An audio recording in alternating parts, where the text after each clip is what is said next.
भगत रविदास जी का जन्म बनारस में हुआ। इनके पिताजी का नाम रामू और इनकी माताजी का नाम दुर्गनिया था। ये जाति के चमार थे और चमड़े का काम करते थे।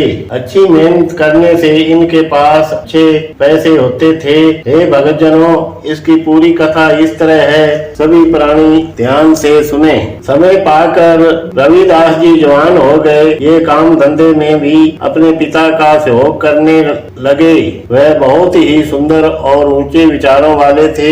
अच्छा घर देखकर एक पुरुष ने अपनी लड़की का विवाह उनके साथ कर दिया। भगत रविदास का स्वभाव निराला ही था। वे हाथों से काम करते रहते थे और मुंह से हरि का सिमरन करते रहते थे। जब उनके पास कोई गरीब जूते की फरियाद लेकर आते तो वे उन्हें जूते की जोड़ी दे देते थे और उनसे कोई पैसे नहीं लेते थे। उनके इस स्वभाव के कारण रामू जी नाराज रहते थे। वे अपने पिता के समझाने पर भी नहीं समझते थे। आखिर तंग आकर उसके पिता ने उसे घर से अलग कर दिया। उससे अगले ही दिन रविदास ने शाही सड़क पर अपनी कखों की एक झोपड़ी बना ली। वही झोपड़ी उसकी दुकान, मंदिर और घर थी। वह बाजार से पकी हुई खाल ले आते, उनके जूते सीते और अपने आने वाले ग्राहकों को बेच देते। दोनों मिलकर काम करते थे। काम अच्छा चल गया। यह देखकर रविदास जी की पत्नी भी बहुत खुश थी। वे काम करने के साथ साथ सिमरन भी करते रहते थे। वे उसी तरह ही मेहनत करते थे जिस तरह दूसरे इंसान करते थे, परंतु मेहनत करने के साथ साथ वे दान पुण्य भी करते रहते थे। उनके इस स्वभाव के कारण वे कई बार तंगी का शिकार हो जाते थे, जिस कारण उनके घर में कई कई दिन चूल्हा तक नहीं जलता था। कई बार तो वे भूखे ही सो जाया करते थे। ऐसे लगता था जैसे परमात्मा इनका कोई इम्तिहान ले रहे हैं। कई बार तो ऐसा होता था जो जूता इन्होंने किसी को बेचकर घर का सामान खरीदने के लिए रखा होता था तो उस समय कोई ऐसा ग्राहक आ जाता जो इनसे अपनी गरीबी की दवाई देकर जूता ले जाता। आप दोनों इसी तरह ही भूखे सो रह जाते। एक दिन की बात है कि रविदास जी क्या देखते हैं कि हजारों की गिनती में लोग गंगा नदी की तरफ स्नान करने के लिए जा रहे हैं। उस दिन कोई बड़ा पर्व था। उन दोनों ने भी सोचा कि क्यों न हम भी इस त्योहार का हिस्सा बन जाएं और साथ ही गंगा मैया के दर्शन भी हो जाएंगे। वे दोनों भी तैयार होकर चल पड़े, परंतु गंगा मैया को भेंट करने के लिए उनके पास एक दमड़ी ही थी। इसके अलावा उनके पास और कुछ नहीं था। धीरे धीरे वे भी चलते चलते संग के साथ पहुंच गए। जब वे गंगा के किनारे पहुंचे तो क्या देखते हैं कि वहाँ लाखों की संख्या में लोग गंगा में स्नान करने के लिए आए हुए हैं। उनमें से कोई मैया को मिठाई भेंट कर रहे थे, कोई गंगा को फूल भेंट कर रहे थे और उनमें कई सोने की मोहरें भेंट कर रहे थे और अपनी खुशी का इजहार कर रहे थे। उन्हें इस बात का पता नहीं था कि गंगा अपना हाथ बाहर निकाल कर भी भेंटा ले सकती है। यह कौतुक देखकर सभी हैरान रह गए कि जब रविदास ने वह दमड़ी गंगा मैया को भेंट की तो उसने अपना हाथ बाहर निकालकर वह भेंटा स्वीकार की। उस समय यह कौतुक काफी श्रद्धालु देख रहे थे और वे भगत रविदास जी की जय जयकार करने लगे कि तुम धन्य के काबिल हैं। इसी तरह भगवान भक्तों की हर समय परीक्षा लेते रहते हैं। रविदास की इस तरह की गरीबी को देखकर एक दिन भगवान ने सोचा कि उसे कुछ दौलत दे दी जाए जिससे उसकी गरीबी दूर हो जाए और परख भी हो जाएगी, क्योंकि दौलत ही सबसे बड़ा लालच होता है। इसलिए भगवान साधु का वेश धर कर आए और रविदास जी से कहने लगे, भगत जी आपकी इतनी बुरी हालत देखकर आ गए हैं, सोचा कि कुछ आपकी मदद कर दूं। भगत रविदास ने उन्हें बैठने के लिए मूड़ा दिया और पानी पिलाया और कहने लगे, भगत जी मेरे पास चारों तरफ सुख ही सुख है, किसी तरफ से कोई तंगी नहीं है। इतनी बात सुनकर उस भगत ने एक गोल तरह की पथरी रविदास की तरफ की और कह, ये रख लो, यह पारसवटी है, अगर आपके पास धन ज्यादा होगा तो दान भी ज्यादा हो जाएगा। इतनी बात सुनकर रविदास जी कहने लगे, नहीं महाराज जी, अगर दौलत ज्यादा हो तो पाप भी ज्यादा बढ़ते हैं, इससे प्राणी में अहंकार बढ़ जाता है। यह माया प्राणी को राम नाम का सिमरन नहीं करने देती, इससे 10 नौ की कमाई ही अच्छी है। उस भगत ने दूसरी बार कहा, भगत जी यह पारसवटी है, अपने पास रख लो, इससे आप जिस चीज को भी छुओगे वह सोना बन जाएगी और जितना अधिक सोना बनाओगे उतना ही अधिक दान कर लेना। आखिर धक्के से ही वह पारसवटी रख कर चले गए। उस भगत ने सोचा कि रविदास में इतनी अकल नहीं है कि यह क्या काम करती है, जब उसको समझ आ जाएगी तो वह वर्त लेगा। रविदास ने वह पथरी लेकर दुकान के एक आड़े में रख दी और कहने लगे, महाराज मुझसे इतनी मेहनत नहीं होती, अगर मैं अमीर हो गया तो ज्यादा ही दुखी होना पड़ेगा, जिसका फल अच्छा नहीं होता। कुछ दिन बीतने के बाद भगवान ने सोचा कि अपने सेवक का हाल चाल तो पूछ कर आऊं। भगवान ने एक संत का वेश धरकर रविदास जी के पास आए और कहने लगे, भगता मैंने जो आपको वह पारसवटी देकर गया था वह कहाँ है? पहले एक बार तो रविदास जी घबरा गए कि कौन सी पारसवटी, बाद में याद आया कि वह पत्थर उसी जगह पड़ा है। रविदास ने इशारा किया कि जहाँ रखा था वहीं पड़ा है, उठा लो, मेरे ये किसी काम का नहीं है। साधु वह पत्थर उठाकर कहने लगे, रविदास तुम धन्य के काबिल हो। इतना कहकर संत लोप हो गए और वे दोनों हाथ मलते रह गए। सोचने लगे कि आज भगवान अपने घर आए थे और हम उसे पहचान भी नहीं सके, यह हमारे से कितनी भूल हो गई। इतना कोतक करने के बाद भी भगवान ने उनका पीछा नहीं छोड़ा। एक दिन भगवान ने पक्का फैसला कर लिया कि उनके हालत जरूर सुधारेंगे। इससे पहले रविदास ने एक लकड़ी की चौकी पर देवते की पत्थर की मूर्ति रखी हुई थी। उस मूर्ति को गहने और कपड़ों से सजाया हुआ था और उसके आगे बैठने के लिए आसन बिछाया हुआ था। वह रोजाना सुबह उठकर खेतों या बागों में जाते, वहां से फूल लाकर मूर्ति को चढ़ाते और दोनों समय उनकी पूजा करते रहते। यह उसका नित्य नेम था। भगवान के अलोप होने के तीसरे दिन ही भगवान ने एक और कोतक रचा। इस बार उसने मूर्ति के नीचे 3 सोने की मोहरें रख दी। जब सुबह रविदास चौकी साफ करने लगे तो वे उसे 3 मोहरें नजर आई। वे सोने की तरह चमक रही थी, लेकिन रविदास जी पर उसका जरा भी असर न पड़ा। उसने उठाई और एक तरफ रख दी, ऐसे जैसे किसी आम वस्तु को उठाकर रखा जाता है। इस तरह कई दिन चलता रहा।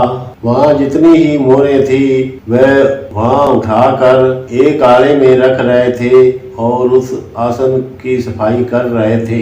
जब इस तरह भी बात न बनी तो एक दिन भगवान ने उन्हें सपने में दर्शन दिए और कहने लगे कि यह सब कुछ मैं तेरे लिए नहीं कर रहा हूँ, यह तो मैं इसलिए कर रहा हूँ कि एक तो मेरा मंदिर बड़ा हो जाएगा, मूर्ति बड़ी हो जाएगी और आने जाने वाले संगत के लिए रहने की जगह अच्छी बन जाएगी। इस बात का अगर मेरे पर यकीन न हो तो अपने गुरु स्वामी रामानंद जी से पूछ लेना।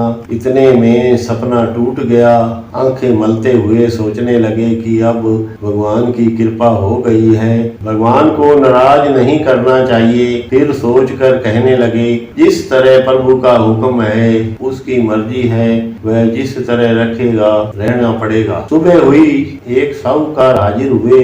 उसने रविदास जी के आगे दंडवत प्रणाम किया और मोरों की थैली वहीं रख कर कहने लगे, हे प्रभु, आपकी कृपा से मेरे घर लड़का पैदा हुआ है। मैं पुत्र के बगैर इस दुनिया में मछली की तरह तड़प रहा था, सो मेरी मुराद पूरी हुई। इसलिए एक दिन मैं इस झोपड़ी के आगे से जा रहा था कि मन ही मन में सोचा कि भगवान अगर मुझे औलाद देता है तो मैं यहाँ मोरों की थैली भेंट करूँगा। सो पूरी हुई, इसलिए यहाँ एक बड़ा मंदिर बनेगा। मेरी आपसे विनती है कि यह सब कुछ करने के लिए मुझे आज्ञा बख्शे। रविदास रात का सपना देखकर मुख से कुछ न बोले। वह अपने राम को याद करने लगे और उसका गुणगान करने लगे। आपने जो कुछ करना है कर लो। रविदास के मुंह से इतनी बात सुनकर साहूकार बहुत खुश हो गए। साहूकार ने एक खुली जगह खरीद कर उसमें मंदिर और एक बड़ा हाल संगत बैठने के लिए बनाया। अब आने जाने वाली संगत उस स्थान को देखकर बहुत खुश थी। रविदास ने भी चमारों वाला काम छोड़कर संगत की सेवा करने में लग गए। उसकी पत्नी भी इसका साथ देने में लग गई, परंतु यह खुशी ज्यादा दिन न चली। अब ब्राह्मण इससे ईर्ष्या करने लगे, क्योंकि यह विद्या ब्राह्मण ही कर सकते थे। इससे पहले ब्राह्मणों के बगैर कोई भी अगर आत्मिक ज्ञान पाने का यत्न करता तो उसे सख्त सजा दी जाती थी। रविदास एक चमार जाति से संबंध रखते थे, फिर भी राम भक्ति के कारण लोग उनकी पूजा और वहाँ सेवा करने में लग गए। बहुत सी संगत ने तो उसे अपना गुरु ही मान लिया था। ब्राह्मण और पंडितों ने जब देखा कि उनकी तरह एक चमार गुरु बनकर बैठ गया है, यहाँ तक कि कई राजे और कई ऊंची कुल वाले जीव भी उनसे दीक्षा लेने के लिए आने लगे हैं, तो उनकी ईर्ष्या की ज्वाला और भी तेज हो गई। वे सभी इकट्ठे होकर काशी के नवाब के सामने पेश हुए और रविदास के खिलाफ शिकायत दर्ज कराई कि रविदास लोगों को धर्म भ्रष्ट कर रहा है। वह देवताओं की पूजा करता है, जबकि ब्राह्मणों के बगैर कोई भी देवी देवताओं की पूजा नहीं कर सकता। इससे बढ़कर महाराज जी, शूद्र को तो मंदिर में जाने की भी आज्ञा नहीं है, इसलिए उसकी मूर्तियों को उठाकर उसकी दुकान बंद की जाए। इससे हमारा धर्म नष्ट होता है। आप शहर के हाकिम हैं, अगर धर्म नष्ट हो गया तो समझो परलो आ जाएगी। इसलिए अन्नदाता, हमारी विनती स्वीकार करो और हमारे भ्रम दूर करो। काशी के नवाब बहुत धर्मी और खुदा को मानने वाले इंसान थे। उसने पहले भगत कबीर के झगड़े को भी अच्छी तरह सुन रखा था। वे किसी फकीर या संत को तंग नहीं करते थे। उसने अहलकार भेजकर रविदास को बुलाया और कहने लगे, सभी राम भगत जन सुनो, देवताओं की पूजा का मामला है। जितनी भी मंदिरों में मूर्ति रखी हुई हैं, तुम उन्हें कितना प्यार करते हैं यह मेरी समझ से परे है। मैं तो मामूली सा पापी और खुदा का बंदा हूँ, कभी कोई नेक काम नहीं किया है। मुझे इस तरह का कोई ज्ञान नहीं है। मेरी तो एक राय है कि रविदास जी की मूर्तियां उठाकर गंगा के दूसरे किनारे रख दी जाएं। पहले उन्हें ब्राह्मण आवाज लगाएंगे। अगर देवते बिना किसी पुरुष के सहारे इस पार आ जाएं, तो उनकी पूजा ब्राह्मण ही करेंगे। अगर ब्राह्मणों की आवाज देने पर वे मूर्ति इस पार न आई, तो इनका उन पर कोई हक नहीं है। अगर दोनों के बुलाने पर मूर्ति इस पार आ जाए तो आधी आधी मूर्ति ले जाना। यह इस तरह ही झगड़ा समाप्त हो सकता है। इसके बगैर और कोई रास्ता नहीं है जिससे इसका समाधान हो सके। ब्राह्मणों ने यह बात स्वीकार कर ली, क्योंकि वे मंत्र तंत्र जादू टोने और काले जादू को जानते थे। यह काम तो उनके लिए मामूली सी बात थी। दूसरी तरफ रविदास को केवल अपने राम पर ही भरोसा था। उसी के भरोसे पर ही रविदास ने हाँ कर दी कि जिस तरह मेरा प्रभु करेगा। उसी समय रविदास के मंदिर से मूर्तियों को उठाकर गंगा के किनारे लाया गया। उन मूर्तियों को बड़े आदर से चंदन की चौकी पर बिठाया गया। उनके पास किसी को भी न खड़ा रहने दिया गया। नवाब ने सबसे पहले पंडितों को हुक्म दिया कि वे उन मूर्तियों को गंगा के इस पार ले आएं। पंडित ऊंची ऊंची आवाजों में उन्हें इस पार आने के लिए कहने लगे। घंटे खड़काए परंतु मूर्तियां वहीं पड़ी रही। उनमें से कईयों ने वेद मंत्र, जादू टोने, तंत्र मंत्र पढ़ने शुरू कर दिए। आखिर वे थक हार कर चुप कर गए। नवाब और कई लोग यह निराला खेल देख रहे थे और पंडितों ने अपनी हार मान ली। पंडितों की यह बात सुनकर नवाब हंस पड़े और उसने रविदास की तरफ इशारा करके कहा, राम भगत, अब तुम भी अपना जोर लगाकर देख लो। रविदास नवाब की इतनी बात सुनकर राम नाम का नाम लेकर चौकड़ा मार कर बैठ गए। उसने अपनी आंखों को बंद कर लिया और कहने लगे, महाराज, मैं उसी तरह अनजान हूँ जिस तरह कुएं में बहुत से मेंढक होते हैं परंतु कुएं के बाहर उन्हें कोई ज्ञान नहीं होता। इसी तरह मेरा मन भी विषय विकारों के जाल में फंसा हुआ है कि मुझे इससे बाहर निकलने के लिए कोई किनारा नजर नहीं आ रहा है। हे सारे जगत के स्वामी, एक बार मुझे दर्शन दे दो। इन लोगों को देखकर मेरी बुद्धि मलिन हो रही है। मैं इस जंग को नहीं जीत सकता। मेरे पर रहम करो।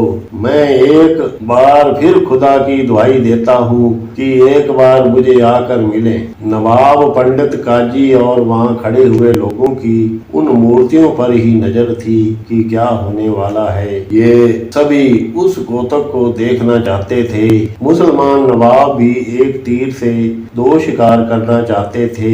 पहली बात तो यह थी कि न्याय सही हो जाएगा। दूसरी बात यह थी कि अगर पत्थर के देवते न हिले तो इनको झूठा साबित करूंगा कि हिंदू लोग तो ऐसे ही पत्थरों को पूजते आ रहे हैं कि मुसीबत में भी यह तुम्हारी कोई सहायता नहीं कर सके।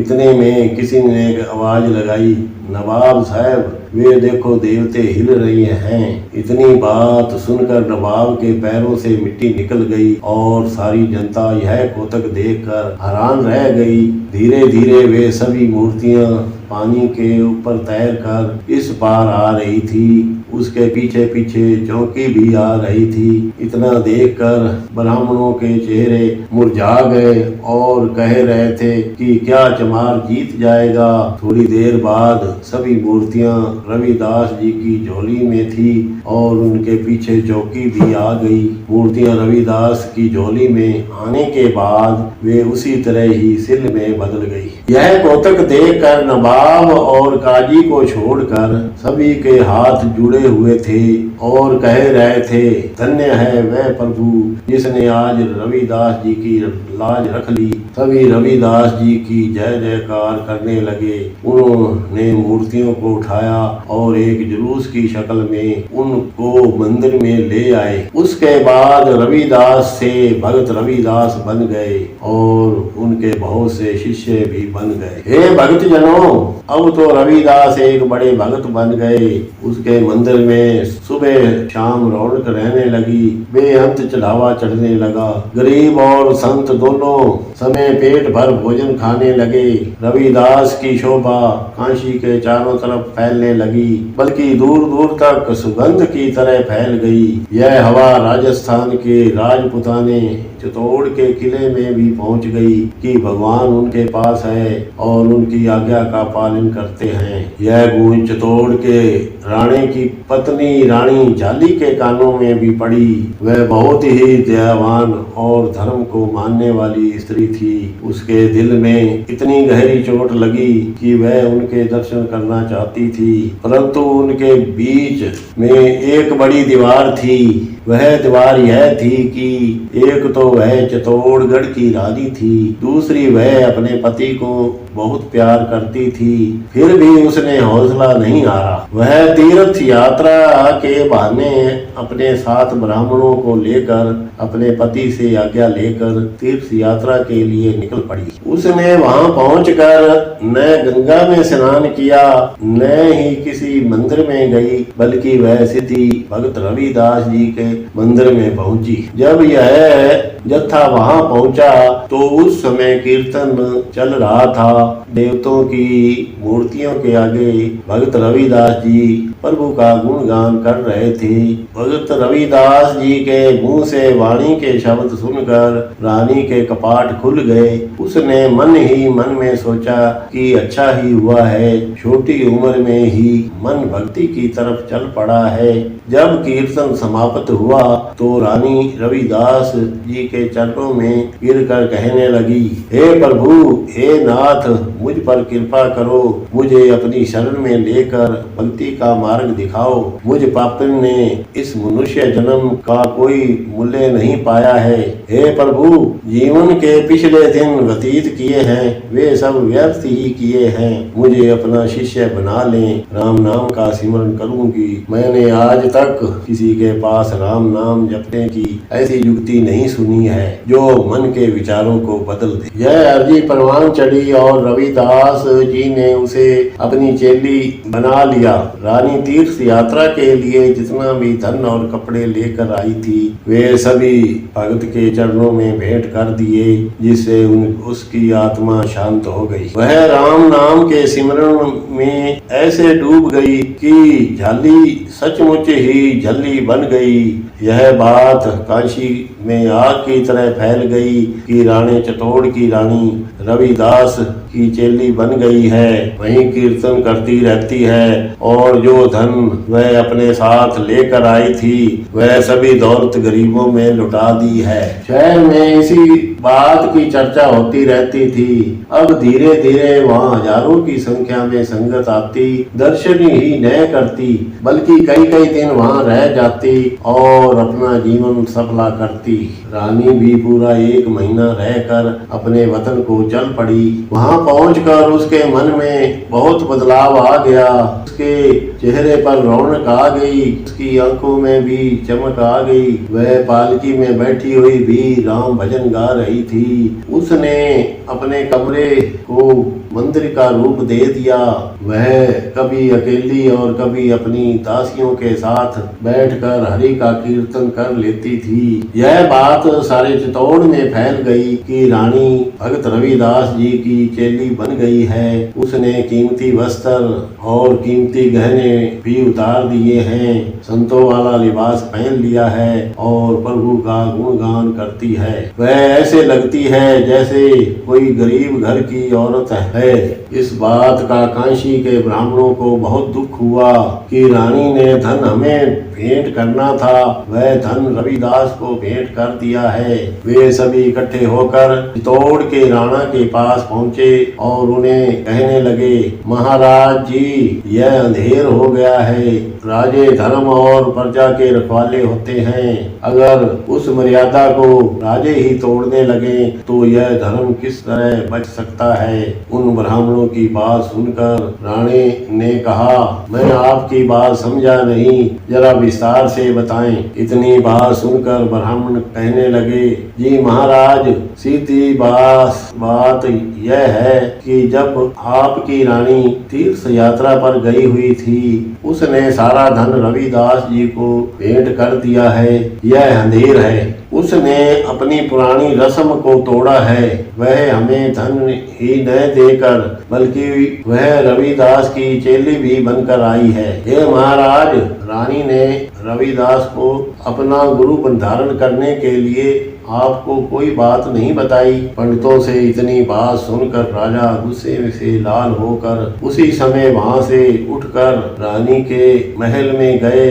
जाकर राजा क्या देखते हैं कि रानी हरि के कीर्तन में मस्त थी। वह कह रही थी, भगवान के स्थान का नाम बेगमपुरा है, जिसका अर्थ है कि वहाँ न कोई फिक्र है, न कोई गम है, न कोई कष्ट है, न किसी को मार देना पड़ता है। वहाँ किसी प्रकार का कोई डर नहीं है और न ही कोई किसी को दर्द है। वहाँ सुख ही सुख है, वहाँ शांति का राज है। अब मुझे वह अच्छा घर मिल गया है। वहाँ पातशाही नहीं बदलती, वहाँ अमर पातशाह हैं, वहाँ कोई भी जाए सबके लिए दरवाजा खुला है। अंत में भगत रविदास जी कहते हैं, जो उस देश का वासी बन जाता है वही हमारा सच्चा मित्र है और हम भी उसके सच्चे सेवक हैं। जब शब्द पूरा हुआ तो रानी ने स्वाभाविक ही पीछे मुड़कर देखा तो क्या देखती है कि राजा उनके पीछे खड़े हैं। वह अपने पति के आदर के लिए खड़ी हो गई। के बाद रानी ने कहा कि मैंने सुना है कि तू भगत रविदास चमार को अपना गुरु धारण करके आई है। रानी ने कहा, जो कुछ आपने सुना है वह सही है। इतना कहकर रानी ने अपनी आंखें नीचे कर ली। इतनी बात सुनकर राजे ने कहा, तूने बहुत बुरा किया है, अपना धर्म भ्रष्ट किया है और अपने बड़ों के वचनों को भी भूली है। सारे काशी में तेरी और मेरी चर्चा हो रही है। पंडित कहते हैं कि इसके लिए तुम्हें प्रयाश्चित करना पड़ेगा। राजे की बात सुनकर रानी ने कहने लगी, मैं ऐसा कुछ नहीं करूंगी, मैंने कोई गलत कदम नहीं उठाया है। सभी मनुष्य उस परमात्मा की ही अंश हैं। पंडित झूठे हैं और लालची हैं। इस समय भगत रविदास काशी में बड़े भक्त हैं। इम्तिहान के समय वही पास हुए थे। गंगा पार से पत्थर की मूर्तियां इसी की झोली में आई थी। क्या हुआ, रविदास का जन्म चमार जाति में हुआ है। भक्ति करके उसने अपने जीवन को सोने की तरह बना लिया है। सोने का टुकड़ा कहीं भी पड़ा रहे वह गंदा नहीं होता और न ही गलता है। महाराज जी, हमने सोने की डली की तरफ देखना है, गंदगी को नहीं देखना है। पंडित जी, ये पति जी, ये पंडित आपको ब्लोकों में डालकर ठगने आए हैं, इन्हें दान कर दो। इस समय काशी में पंडितों के पास भगवान नहीं है, यह मैं खुद देख कर आई हूँ। इस समय भगत रविदास ही गुरु हैं। उन्होंने मुझे सच्ची भक्ति का मार्ग बताया है और कुछ हद तक भक्ति के नजदीक भी किया है। मेरा भगवान मुझे हर रोज दर्शन देता है। मैं उनकी निंदा नहीं सहन कर सकती। उन्हें जाकर कह दें कि शहर में ढिंढोरा पिटवा दो कि रानी जाली भगत रविदास जी की चेली बन गई है। जो पिछले शब्द थे वह रानी ने थोड़ा गुस्से में कहे। जब राजा वापस जाने लगे तो रानी कहने लगी, महाराज जी, मैं भी आपके साथ चलती हूँ कि अब कौन सा मुंह लेकर भगत रविदास जी की का विरोध करने आए हैं। रानी ने पर्दे में खड़े होकर पंडितों से कहा, तुम्हें इस बात का दुख है कि रानी सारा धन भगत रविदास जी के चरणों में दान करके आई है। आगे से हाँ की आवाज आई और कोई गुस्सा तो नहीं। आगे से ना की आवाज आई। दान लेने का हमारा हक है, वह हमें मिलता रहे। 100-200 सोने की मोहरें हर एक को मिल जाएंगी, परंतु सच सच बताओ कि देवते भगत रविदास जी की गोद में आए थे। पंडित जी ने कहा, जी आए थे। पंडित की इतनी बात सुनकर रानी ने कहा, फिर तो वही बड़े भक्त हैं। इस तरह किसी से ईर्ष्या नहीं करनी चाहिए। ईर्ष्या अच्छी नहीं होती। सो माया तुम्हें मिल जाएगी। माया लेकर पंडित अपनी नगरी की ओर चले गए। धीरे धीरे रानी ने राजे को भी भगत रविदास जी का श्रद्धालु बना लिया। एक दिन दोनों ने फैसला किया कि रविदास को अपने महल में बुलाया जाए। जब प्रेम और भक्ति के भूखे भगत रविदास जी को यह संदेशा मिला तो संदेशा मिलते ही चित्तौड़ की तरफ चल पड़ी। वे रास्ते में अपने प्रचार करते हुए अपने जत्थे सहित चित्तौड़गढ़ पहुंच गए। राजमहल का एक हिस्सा उन्होंने भगत रविदास जी के लिए खाली करा दिया। पूजा की सामग्री मंगाई गई और भंडारे के लिए खजाने खोल दिए गए। गरीबों और चाहवान को अन्न और कपड़ा दिया गया। रानी के कहने पर राजमहल में एक बड़े यज्ञ का आयोजन किया गया, जिसमें संतों, पंडितों और विद्वानों को भी बुलाया गया। सारे शहर में ढिंढोरा पीट कर भोजन खाने का न्योता दिया गया। राजा न्योते के लिए कहे और उसको भला कौन मना कर सकता था। यज्ञ वाले दिन सभी इकट्ठे हो गए। सभी कतारें लगाकर बैठ गए। जब भोजन बांटने लगे तो संतों और पंडितों ने इसका विरोध किया कि रविदास पंक्ति में क्यों बैठेगा, यह क्षुद्र है, इनके साथ बैठकर हमने अपना धर्म नष्ट नहीं करना है। संत के ये कड़वे वचन भगत रविदास जी ने भी सुन लिए, परंतु रविदास गुस्से न हुए बल्कि मुस्कुराते रहे। भक्ति के साथ साथ रविदास जी ने लोगों को सुधारने का ही काम करना था। उन्होंने रानी को अपने पास बुलाकर कहा कि हे रानी जी, कुछ संत पंडित नाराज हो रहे हैं, मैं कतार में नहीं बैठना चाहता, आप पहले उन्हें भोजन छका लें, बाद में मैं भोजन कर लूंगा। रानी ने अपने गुरु की बात सुनकर कहा, यह नहीं हो सकता, अगर गुरु जी ने पंक्ति में बैठकर भोजन न किया तो मेरा यज्ञ ही निष्फल हो जाएगा और मेरी निरारता भी होगी। भगत रविदास जी ने राजे और रानी को समझा दिया कि इसी तरह ही लोगों को भी सीधे रास्ते में लाना है कि वह आप इस गोतक को देखते रहना। राणा साहब ने कतारों में जाकर कहा कि भगत जी अभी भोजन नहीं ग्रहण करेंगे, आप लोग बेफिक्र होकर भोजन ग्रहण करो। रानी के का यह हुक्म पाकर सभी ने भोजन करना शुरू कर दिया। अभी भोजन करना शुरू ही किया था कि क्या देखते हैं कि हर एक पंडित और ब्राह्मण के साथ भगत रविदास जी बैठे भोजन खा रहे हैं। उन्होंने रविदास को साथ बैठे देखकर सभी ने शोर मचा दिया कि हम भोजन नहीं खाएंगे, रविदास हमारी पंक्ति में क्यों आए हैं। परंतु भोजन करने वालों के बगैर वे किसी को नजर नहीं आ रहे थे। भोजन परोसने वालों ने भी कहा कि महाराज वे जनाना महल में विराजमान हैं, ऐसी कोई बात नहीं है। सभी ने भोजन परोसने वालों से कहा, क्या आपको रविदास जी नजर नहीं आ रहे। उनकी इतनी बात सुनकर सभी वर्ताओं ने कहा, हमें तो कुछ भी नजर नहीं आ रहा है। भोजन परोसने वालों और लोगों ने कहा, क्यों इस तरह झूठ बोल रहे हैं, भगत जी तो यहाँ है ही नहीं, साथ ही 1000 पुरुषों के साथ वे कैसे बैठ सकते हैं, तुम्हें शर्म आनी चाहिए। उनमें से एक सूझवान पंडित खड़े होकर हाथ जोड़कर कहने लगे, राम की माया राम ही जाने, मैं उस पर बलिहार जाता हूँ, उसे भी बुलाओ और पंक्ति में बैठकर हम भी उनके साथ बैठकर भोजन ग्रहण करेंगे। इससे जो पहले हो गया उसके लिए मैं आपसे माफी चाहता हूँ। जब इतनी बात उस पंडित ने कही तो उसके विरुद्ध कोई न बोला। भगत रविदास ने उन्हें तली में सरों गा दी। उसी समय रविदास जी पंक्ति में आए, उन्हें ऊंचे आसन पर बिठाया गया और उन्हें भोजन परोसा गया। सभी ने मिलकर भोजन किया।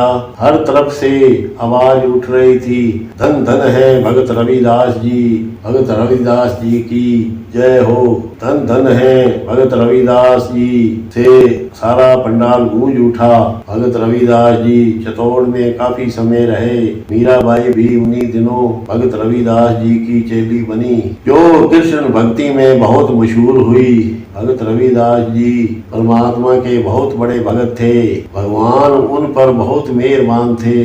जो भी प्राणी यह कथा प्रेम से सुने और जात पात के भरमों और इससे परे हटकर हर एक प्राणी से प्यार करे, भगवान को हमेशा याद रखे, उसका जरूर कल्याण होगा। वह उस जन्म मरण के 84 के गेड़ में नहीं आएगा। सभी जीव जंतु कीड़े मकोड़े और पेड़ पौधे सभी उस भगवान की देन है। कभी भी किसी से नफरत नहीं करनी चाहिए। हमेशा प्रभु का सिमरन करते रहना चाहिए। जो प्राणी ऐसा करता है वह परमात्मा के साथ मिल जाता है और भवसागर को पार हो जाता है। उसकी मातलोक में भी जय जयकार होती है और मरने के बाद सच लोक में भी उसकी जय जयकार होती है। वाहे गुरु।